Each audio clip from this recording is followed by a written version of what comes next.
Do you know what makes a great domain name and how to pick the best one for your business? Well, today we're going to chat about that.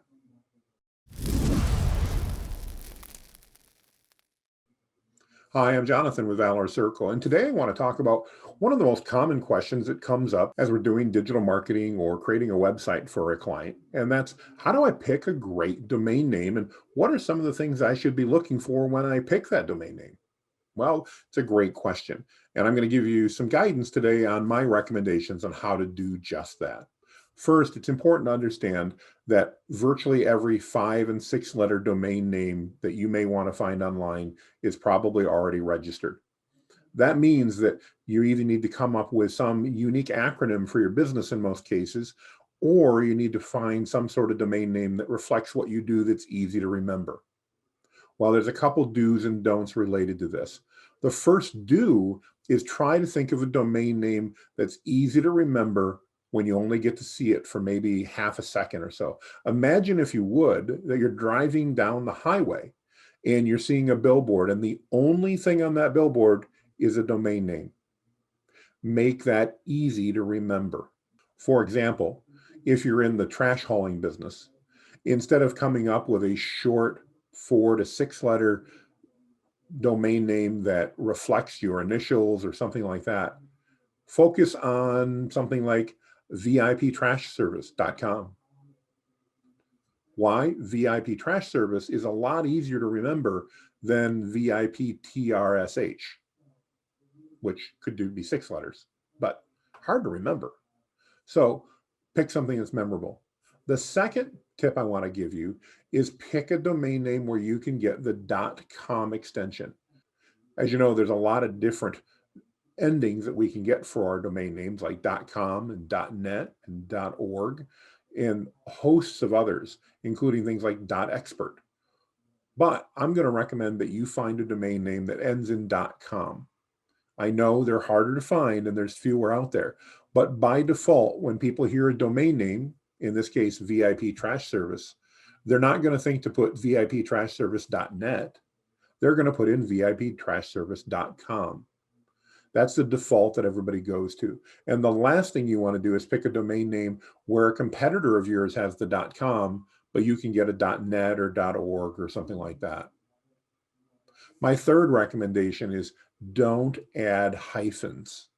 Sometimes people look at the way to get their domain name is to go ahead and add hyphens. So if the name of my business were VIP Trash, instead of going for VIP Trash Service and assuming, as it is, VIPtrash.com is taken and only available if I want to spend about $5,000, a lot of companies would go, well, let's do VIP-trash. Well, the problem with that is no one thinks to add a dash when they're typing in your domain name. So adding dashes just confuses your customer and makes it more likely that they're going to go to the non-dash version. Avoid that at all costs, in my opinion. The last thing I want to recommend is, where do I buy that domain at?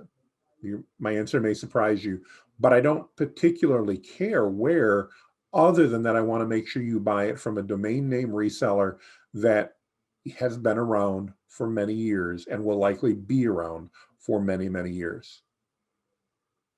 I personally use GoDaddy. Some clients don't. Some people use others, and that's okay.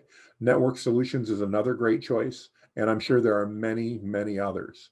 But find one that you like, that's been around for a long time, open an account, it's free to do, and then register all of your relevant domain names with that same domain registrar. Then, by the way, as a point of just bonus, don't lose that password. Don't let your receptionist go out and get your password and use her personal email to register that account under. Because someday, if she no longer works for the company, you'll not have access to that domain name. And that's going to be very impactful because your domain name is tied to your website and your email and probably other things as well. So make sure that that's a safe and secure password and that that login is maintained by somebody on your leadership team. Simple and easy. So in summary, how do we pick a domain name? One, we pick a domain name that's memorable. Don't try to be short. Short is less important than memorable. Second, try to buy a .com, not a .org or a .net or a .guru or .expert. Buy a .com. Thirdly, avoid dashes. Don't buy domain name with dashes. They simply confuse your audience. And last bonus tip, wherever you buy your domain name from, don't lose the account login because it's going to be really important for you to have in the future. If you've got questions about domain names, I'd love to chat with you, and I'd be happy to do so. Just contact me. My information's at the end of the video. Thanks, and make it a great day.